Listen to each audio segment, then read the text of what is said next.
My supervisor let me go. Now I am his stepmother. That's my perfect retribution. My name is Haley. He said I was too old and fired me. Now I married his father, and I own his firm. I want to tell you my tale. This is a real tale.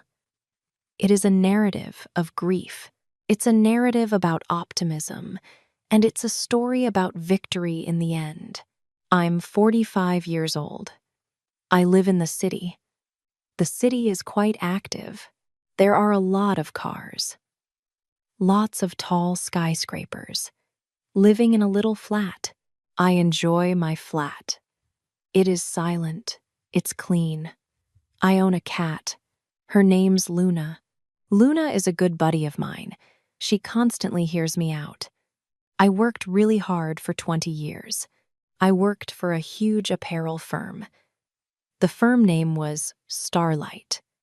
I adored Starlight. It was like home. It was like my own family. I started working there at 25 years old. I was young. I was thrilled. I knew everything there was to know about the company. I learned to manufacture garments. I learned to sell clothes. I learned to talk to customers. I was a really terrific worker. I was never tardy. Never did I leave early. I worked on the weekends. I worked holidays. Starlight was my life. The old boss was a good man. Mr. Sterling was his name. The company was founded by Mr. Sterling. He created it from nothing. He was so nice. He was usually smiling. He knew every worker by name. He always asked, "How are you today?" He had looked after us. We cared for him. We were pleased. But the clock ticks. People get elderly. Mr. Sterling aged. He had a big meeting one day. We were all down in the main room. Mr. Sterling looked at us. He seemed exhausted. "I am old now, my dear friends," replied Mr. Sterling. "I'm exhausted. I need to sit down. I'm leaving the company. I'm going to quit. I'll live beside the ocean. I will rest." We were really heartbroken. Some were crying. I did a little crying. We adored Mr. Sterling. "Never mind," answered Mr. Sterling. "The company will be secure. My son will be the new manager. His name is Bennett. He was a good schoolboy. He understands business. He will lead you well." Mr. Sterling went out. "We are leaving." Then came Bennett, and everything was changed. And it all changed so fast. Bennett was young. He was just 28 years old. He was no comparison to his father. He wasn't kind. He didn't smile. His outfits were exceedingly pricey. He owned a bright gold watch. He drove a loud, fast, red automobile. On his first day, he walked into the office. He didn't greet me. He didn't even ask our names. He only stared at his phone. Bennett called a gathering together. He stood before us. He regarded us with icy, impassive eyes. "Listen to me," Bennett said. He yelled, "This company is too slow. The company is old. The clothes are drab. The workers are dull. I desire change. I want new ideas. I want that young enthusiasm. We go faster. We'll make more money." I had a horrible feeling in my stomach. I did not like what he said. I didn't like his tone. Bennett was beginning to change everything. He altered the computers. He shifted the desks. He let the old ones go. He employed the young. The new staff were extremely young. They were 20 years old. They didn't know how to work. They did not know the garments. They didn't know the customers. The young workers continued to make blunders. They were nonplussed. They arrived at my desk. They called Haley. "Can you help me? I don't get this. The customer is angry," they said. "Haley, what should I do?" I was always helping them. I smiled. "That's all right," I said. "I will show you." I corrected their errors. I worked overtime. I kept the business going. The youthful workers took to me. It was like I was their mother. But Bennett didn't like me. Bennett looked at me. He used to observe me constantly. He didn't see my hard effort. He saw just my age. He saw I was gray. I observed the little lines on my face. He felt I was stupid. He assumed I was from the past. I awoke one morning. The sun shone brightly. It was a blue sky. I was feeling quite fine. I fed my cat Luna. I sipped my hot coffee. I slipped into my favorite black suit. I took a bus to work. I got to the office. I sat at my desk. I booted my computer. I was ready to go to work. My desk phone rang. I picked it up. "Haley," whispered a frosty voice. "Bennett, it was. Right now. Come to my office." "Yes, Mr. Sterling," I said. I rose. I went to his large office. His office was at the hall's end. It had enormous windows of glass. I rapped on the door. "Come on in," Bennett said. I threw the door open. I went inside. The room was cool. Bennett sat in a large black chair. He was staring at his computer. He wouldn't look at me. He told me to sit. I sat in a little chair. My hands were cold. My heart pounded fast. I was scared. Have you ever felt anxious at work? It's a dreadful thing. You feel little. You are afraid. Bennett looked at me at last. He didn't smile. "Haley," he replied, "how long have you been here?" 20 years, I said, with pride. I was a young kid. I know this company very well. Bennett laughed. It was a short, hard laugh. 20 years, he repeated. Such a long time. Too long. What do you mean? I asked. Well, you're too old, Bennett said. He looked around. It's a young company now. We do fast fashion. We are social network users. We need young, handsome people. We need new faces. You don't belong here. I got a strong pain in my chest. But I do the work, I answered. I'm a problem solver. I have to help the youthful staff. I'm a good worker. Your father liked what I did. Bennett slapped the desk with his hand. My father is dead, he yelled. I'm the boss, not my father. And I say you are finished. You're fired. The room was still. I could hardly breathe. Dismissed me? But I need this job, I whispered. I've got to pay rent. I have expenses. Bennett, please. Don't do this. Don't beg, stated Bennett coldly. It's a shame. You're out, Haley. Grab your things. Get out of my building today. I don't want to see your old face tomorrow. He looked over to the computer. He didn't respond to me. To him, I was nobody. I got up. My legs felt like jelly. I left his office. I returned to my workstation.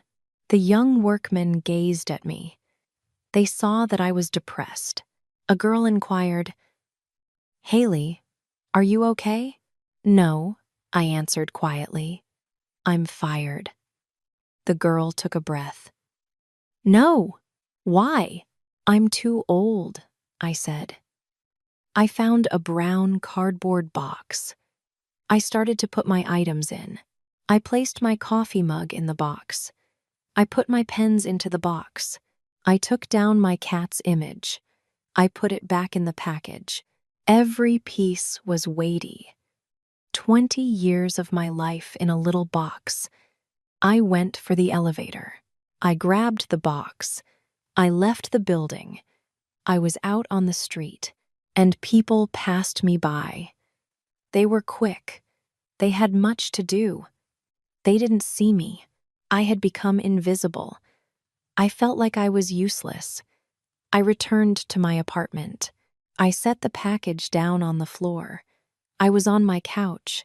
Luna the cat hopped into my lap. She purred, and I cried. I cried a lot. I sobbed over my lost job. I wept for my dead brothers. I cried because Bennett was so mean. I cried because I was elderly.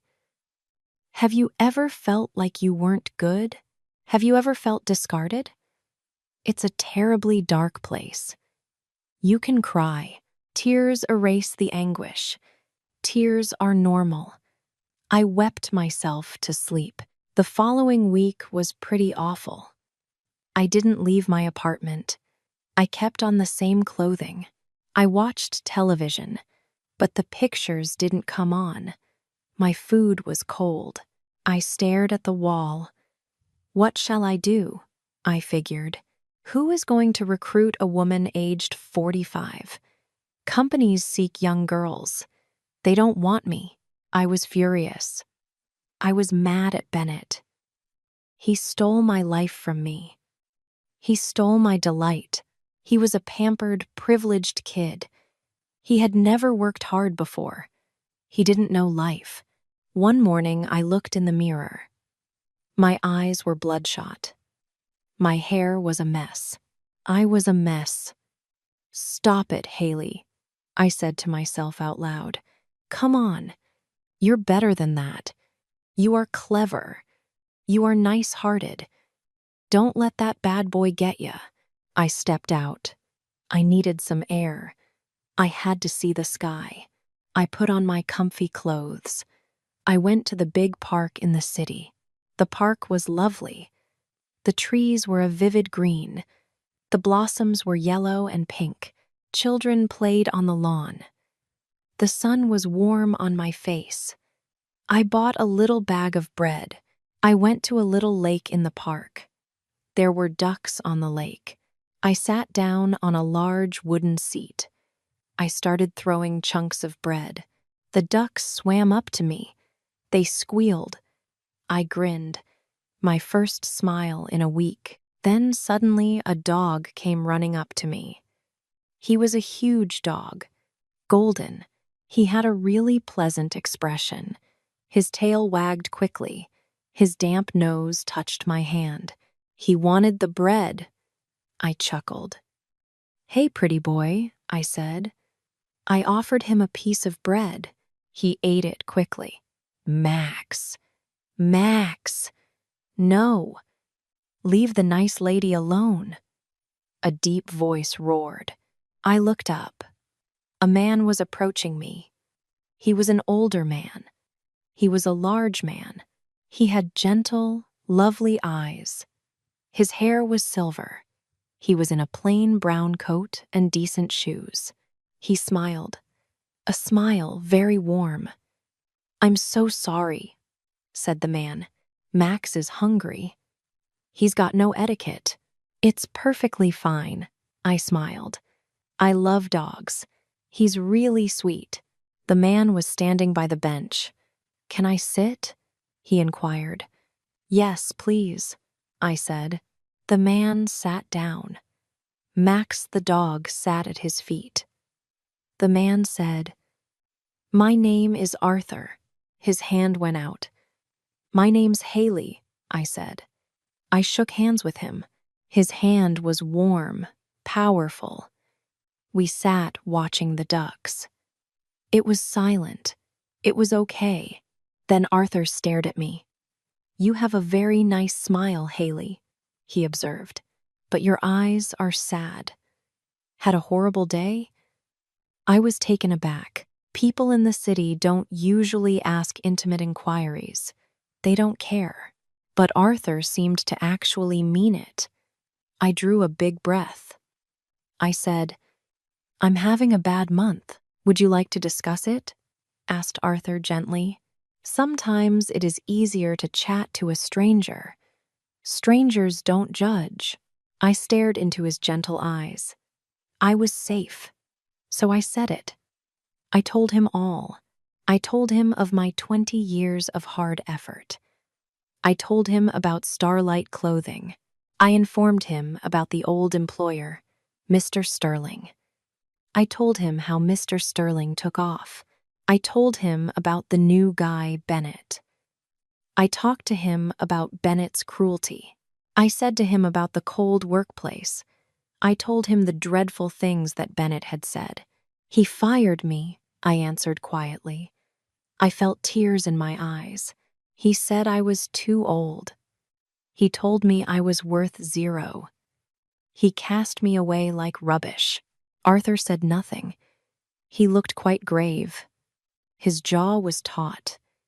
He seemed mad, but not at me. He was mad for me. That's awful, remarked Arthur. His voice sounded soft. That boss is an idiot. A total idiot. Age isn't a bad thing, Haley. Age is knowledge. Experience is age. A good boss respects experience. That young man is arrogant and stupid. Thank you, I said.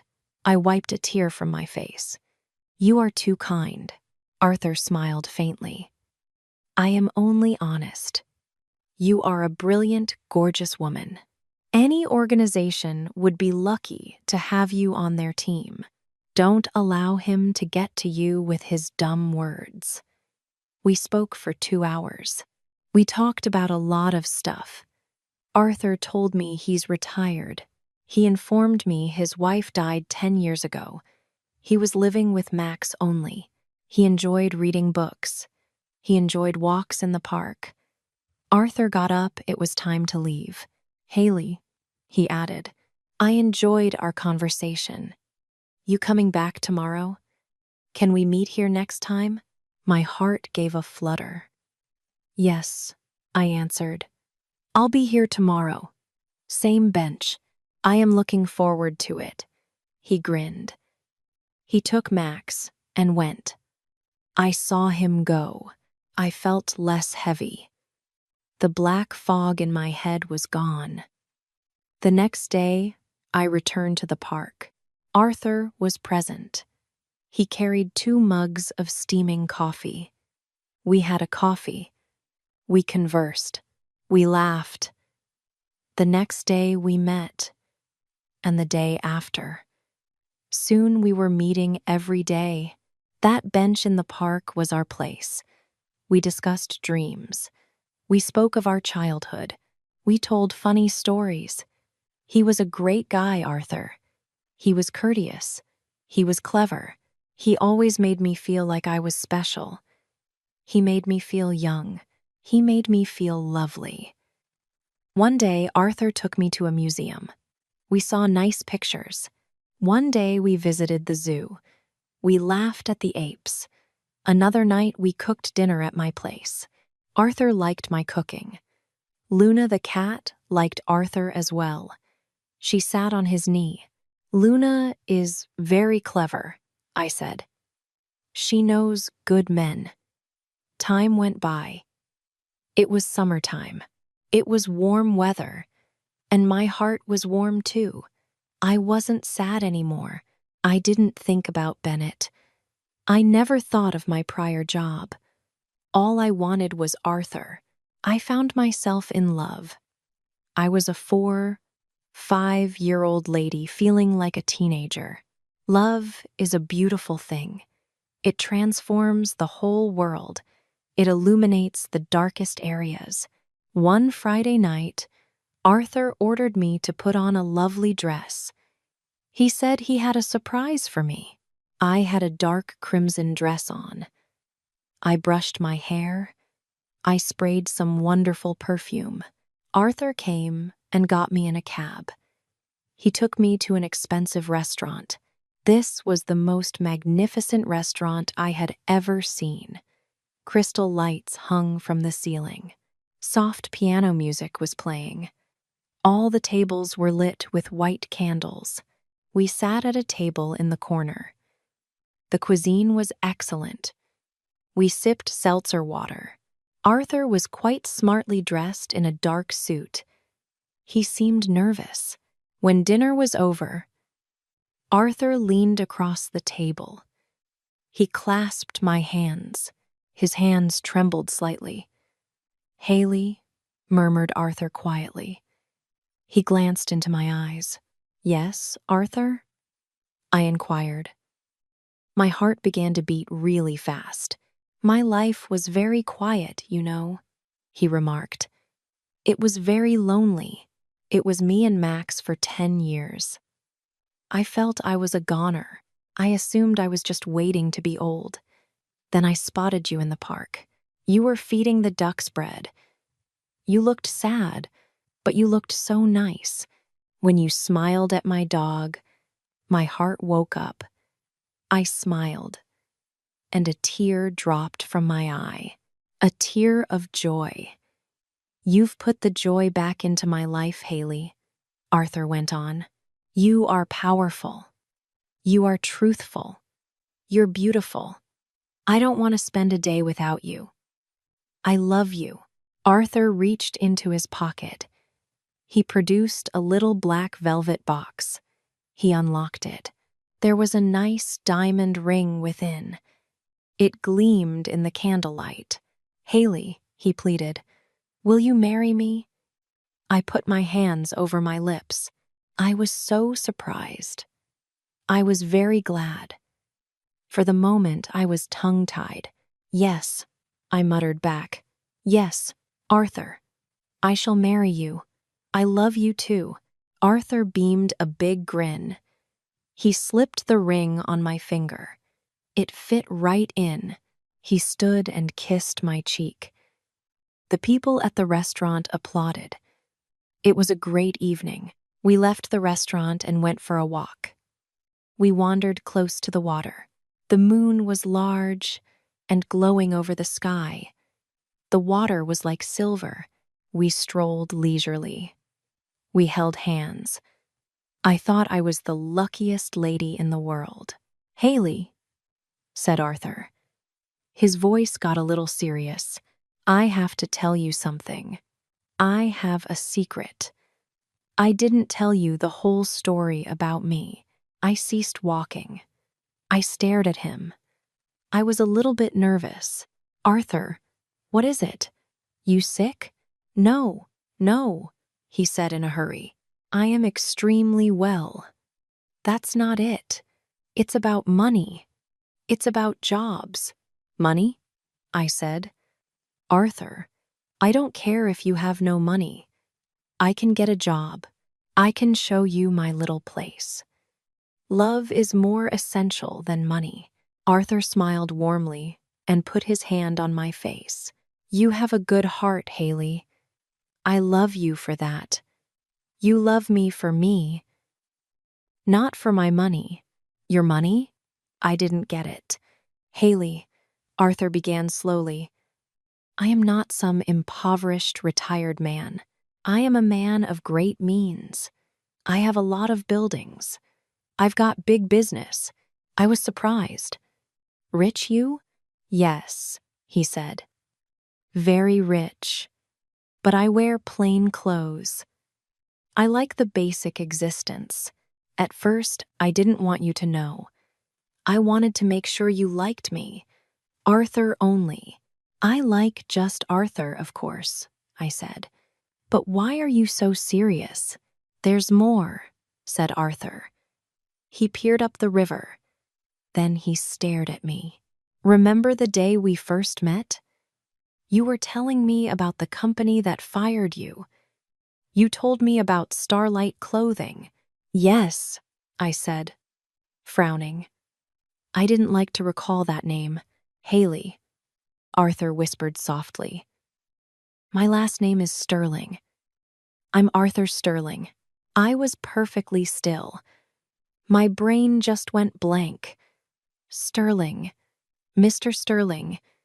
"You," I stuttered. Mr. Sterling, the founder of Starlight? Arthur bowed his head slowly. Yes, I built that company 40 years ago. I was giddy. But then, Bennett. Bennett is my son, replied Arthur. He seemed quite unhappy. He seemed embarrassed. The son who fired you is Bennett. I covered my lips with my hand. I could hardly believe it. The universe is one strange place. The father of the vicious, mean boy who wrecked my life was the great, compassionate man I loved.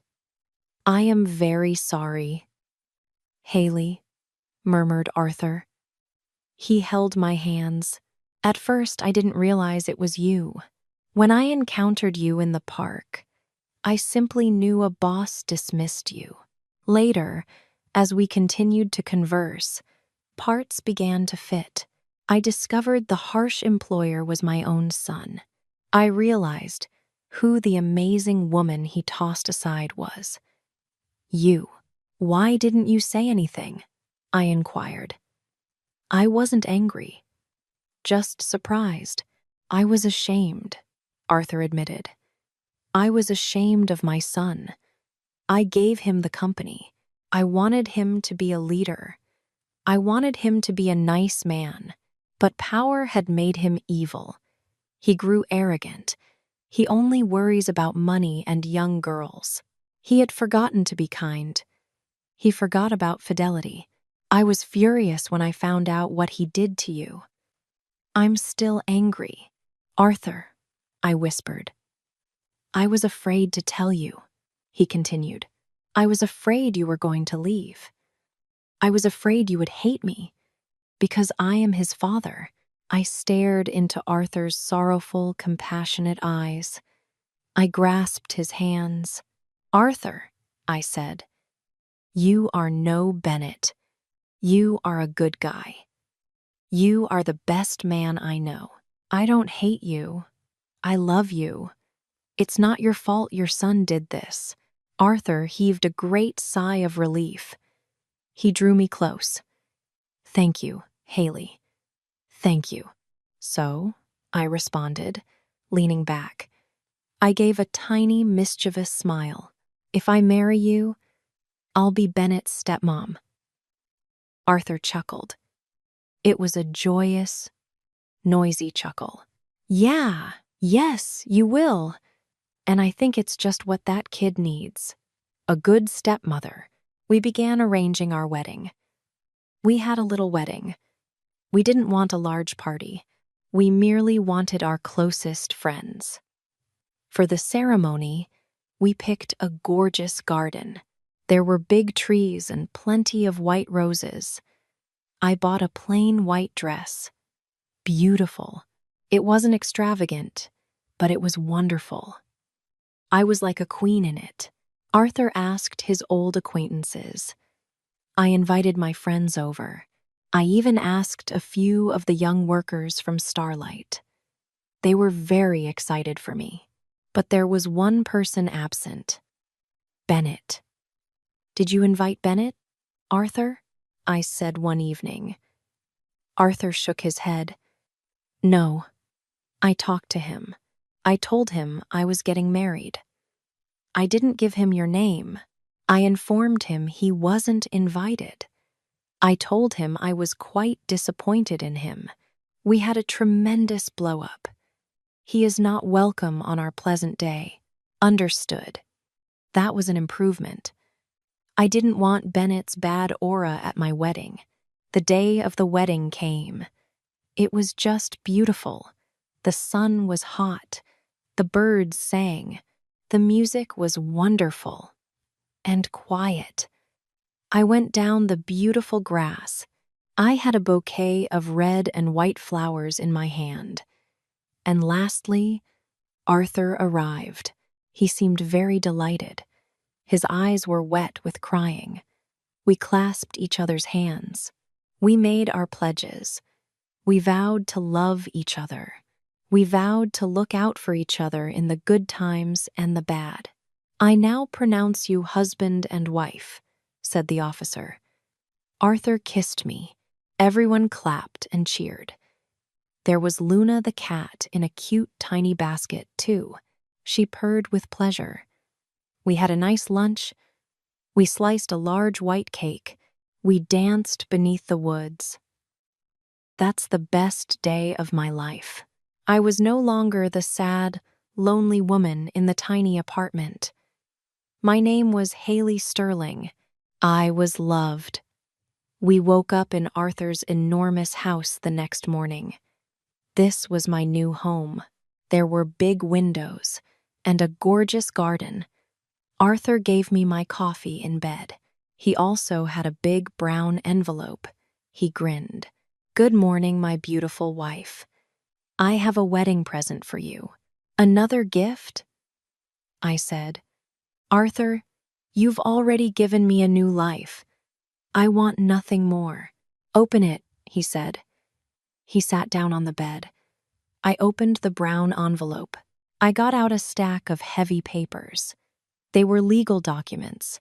They were covered in autographs. I read the first line. I scowled. They were difficult words. "What is this?" I said. Arthur gave a big smile. "That's Starlight Clothing." I looked at him, perplexed. "How do you mean?" "I'm the owner of the company," said Arthur. I granted Bennett the CEO title, but I still held the majority of the shares.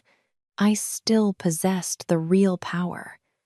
"I phoned my lawyers when I found out what he did to you, what he did to the other elderly workers." My eyes grew wide. "Arthur, I took the company back," Arthur stated with firmness. "I fired him as CEO. The documents have arrived. It's done."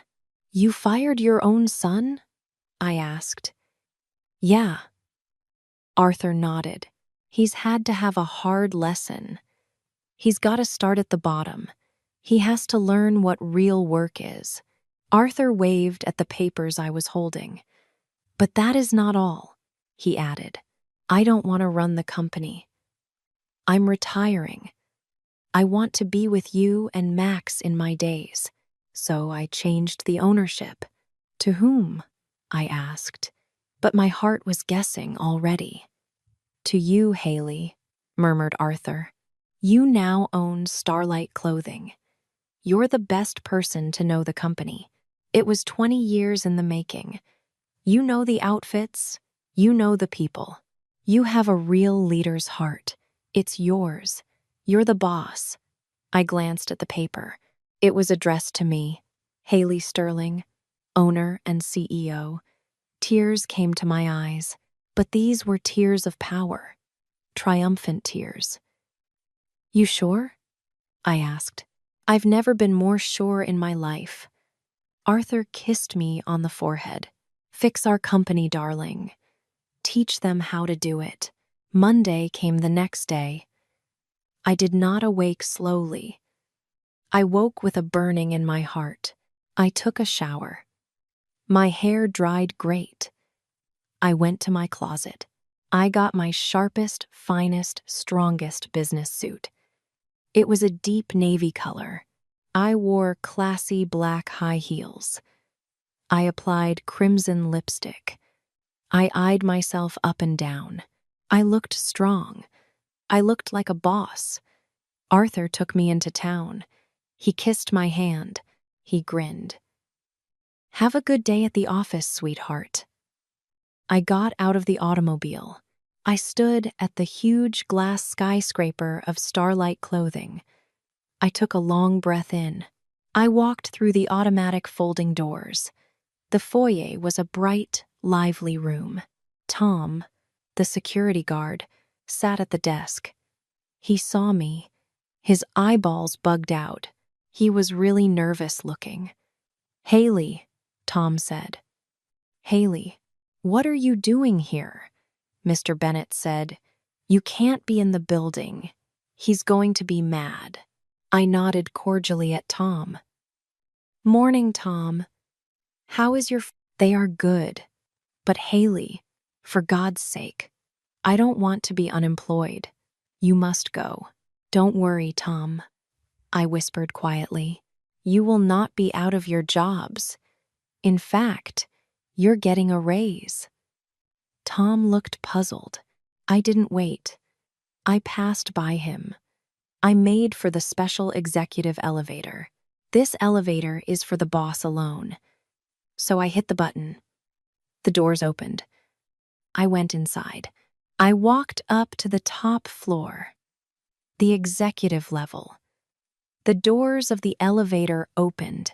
The receptionist, a young girl called Chloe, glanced up from her computer. She let her pen fall. Haley, she breathed. You're not allowed here. Good morning, Chloe, I said slickly. I strolled by her desk. I strolled along the long corridor. The heels of my shoes clicked on the hard floor. Click, click, click. It was the sound of me coming home. I came to the enormous double doors of the corner office. Bennett's office. I didn't knock. I threw open the doors. The office was the same. Cold, modern, no emotion. Bennett sat behind the big desk. He was laid back in his large chair. He was on the phone, talking loud. No, I told you I want it cheaper, Bennett shouted into the phone. To me, quality doesn't matter. Come on. He heard the door open, and he knew who it was. He glanced up. He noticed me standing there. Bennett froze up. He took the phone away from his ear carefully. He hung up the phone. His face instantly flushed with fury. You, Bennett shouted. He rose quickly. What are you doing in my office? Are you mad? I fired you. I told you never to come back here. I went carefully into the room. I was quite relaxed. I didn't feel little. I wasn't frightened. I felt like a colossus. Hi, Bennett, I said effortlessly. Get out, he yelled. Chloe, security. Get security. Call the cops. Get this old fart out of my building. I got to his desk. I put my fancy leather bag on top of it. Sit down, Bennett, I ordered. My voice was quiet, but it rang through the room. That was a mother's voice, the voice of a boss. Bennett had quit shouting. He appeared confused at my tone.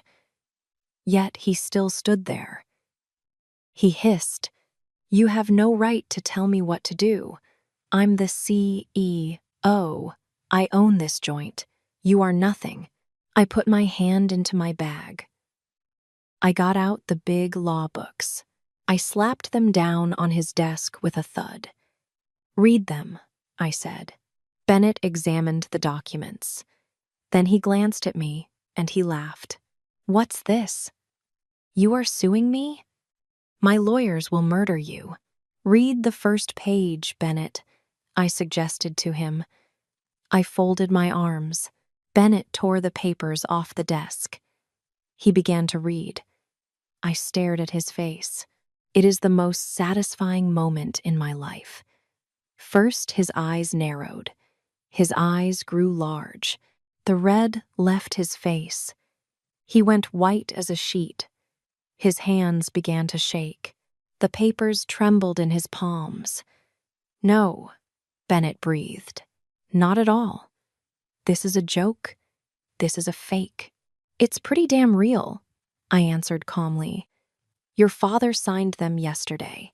My father? Bennett choked. Why would my father do such a thing? He gave you the company, I corrected. He gave you a chance. He tested you.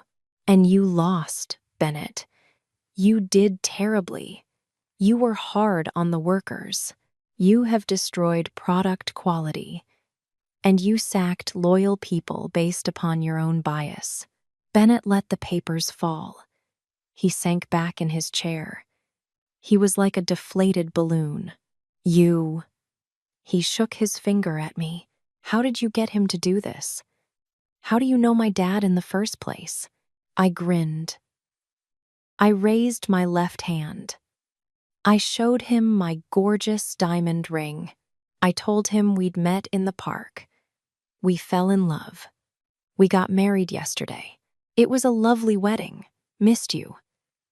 Bennett opened his mouth, but no sound came out. He said nothing. He looked like a fish out of water. You? He stammered. You married my dad? Yes. I nodded joyfully. My name is Haley Sterling. I am your stepmother. Bennett ran his fingers through his hair. He was all over the place. My stepmother? And the owner of the company? That's right, I said. I leaned across the desk. I glanced into his wide, stunned eyes. Bennett, you fired me. You said I was too old. You said I was useless. You threw me out like trash. Except you forgot something. Experience is strength. Resilience is strength. And karma is very, very real. Please, Haley, Bennett replied. His voice was little. He sounded like a scared little kid. I was stressed out. I was mistaken. Let's talk about this. You're family now. We are family. We are family, I said. And as your stepmother, I must give you a lesson your father never taught you. What are you going to do? He asked nervously. I'll do exactly what you did to me, I said in a forceful voice. You're fired, Bennett. Unemployed? He shouted, leaping up. You can't fire me. I am Sterling. I'm a Sterling too, I responded coldly. And I own it. You're fired. Effective immediately. You don't work for this company. You don't have an office. You don't get paid. What must I do? He shouted. How shall I live? You'll get work, I said. A real job at the bottom. You can brew some coffee. Maybe you can carry boxes. You will know what it means to work hard. You will learn to appreciate people. Until you learn that, you will not get 1 cent from this company or from your father. Bennett looked at me. There was no joke he saw. No compassion. I meant every word I said. Get your stuff, Bennett, I said. Take the shiny watch. Bring your fancy coat. Put them in a box. Get out of my building. Bennett argued no further. He got whipped. He found a cardboard box slowly. He started to put his belongings inside. His hands were trembling. He looked a sight. Pity he had none. I felt right. He grabbed his package. He walked to the door gently. He stared at me again. Goodbye, Bennett, I said. He looked away. The huge doors thudded shut behind him. I was alone in the enormous office. There was silence. But now, it didn't feel cold. It was warm. I felt I owned it. I went around the desk. I took a seat in the big leather chair. I turned around one time. I grinned. My revenge was complete. I grabbed the phone. I pressed the button for the front desk. Chloe, I said. Yes, Miss Haley, Chloe said. She sounded really nervous. Call all the staff, please, I said, smiling. Let everyone know to report to the main meeting room. We have a big announcement. And Chloe? Yes? Tell them to be happy. Good stuff ahead. I headed to the big conference room. All the workers were in. The youthful workers were present. There was security guard Tom.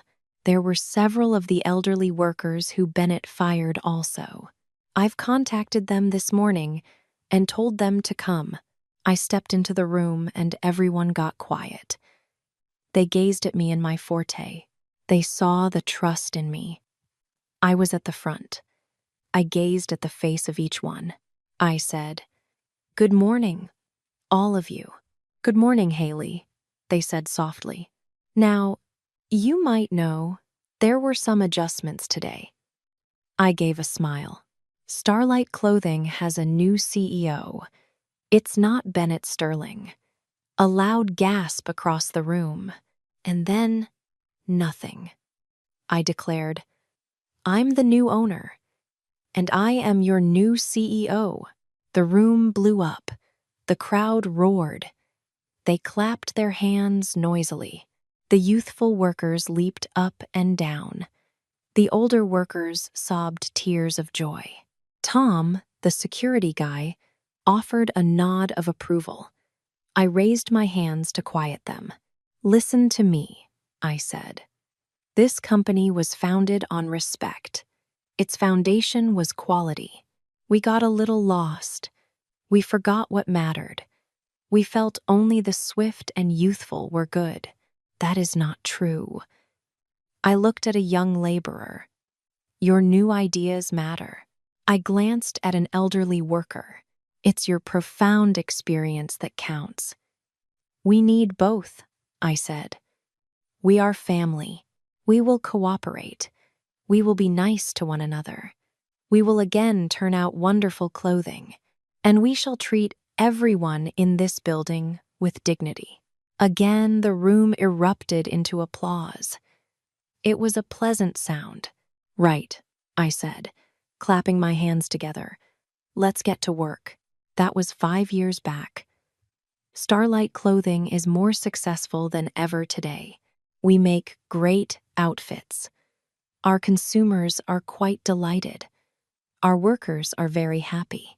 Older people are teaching younger folks. We have old folks learning new technology from the young. That's a great balance. Bennett had a rough year. He couldn't find a good job. He had to work in a fast food joint. He had to wear a silly uniform. He had burgers to make. He loathed it, but he learned a lot. Finally, his father and I let him go back to Starlight. But not as a boss. He's a junior helper in the mailroom. He's got boxes. He gets the coffee. He says please and thank you now. He's picking up. Maybe one day he'll be a good man. For me and Arthur, we are happier than we have ever been. We have a nice, simple life. We still walk our dog Max at the park every Sunday. We sit on the same wooden seat where we originally met. We give the ducks food. We hold hands. We discuss our week. Arthur is extremely proud of me. He tells everyone his wife is the smartest businesswoman around. I just chuckle. I tell him I am only a lady who refuses to give up. Life is a really hilarious trip. It's full of twists and turns. Sometimes really horrible things happen to you. You could get the sack. You could lose a friend. Someone could break your heart. Some will tell you you're not good enough. They may tell you that you are too old or too young or too slow or too strange. If that happens, it's fine to feel upset. Your sofa is where you cry well. It's acceptable to be lost and feed the ducks. But you can't be sad forever. Remember your strength. You are worth it. Your life experience is a gift to you. Your mind cannot be stolen. No one can take your heart away. No one can take your spirit away. When someone slams the door in your face, don't look at the closed door. Turn about. Observe your environment. The universe is enormous. There's always a window open someplace. There is always a fresh way. Bennett feared he was ruining my life. He felt he was dumping me in the trash. But what did he actually do? He pushed me out of my little comfort zone. He shoved me to the park. I was thrust straight into the arms of my true love. He pushed me to be the owner of the company. He gave me the greatest gift of all. He gave me the payback I craved. And don't forget this. The best revenge is to not become angry. The best retribution isn't to scream or smash things. Big success is the best retribution. The best retribution is a big smile on your face. The best revenge is to live a happy, healthy, and beautiful life with people who love you. When you are really pleased, no one who tries to hurt you can succeed. You won. So if you are struggling today, keep your chin up. Just keep walking. Continue to be kind to strangers. In the park, pet a dog. Say hello to someone new. Believe in your job. Believe in your own self. Your story's not over yet. The best chapters are still to come. You are able to do this. I have faith in you. Go ahead. Good day. Good day.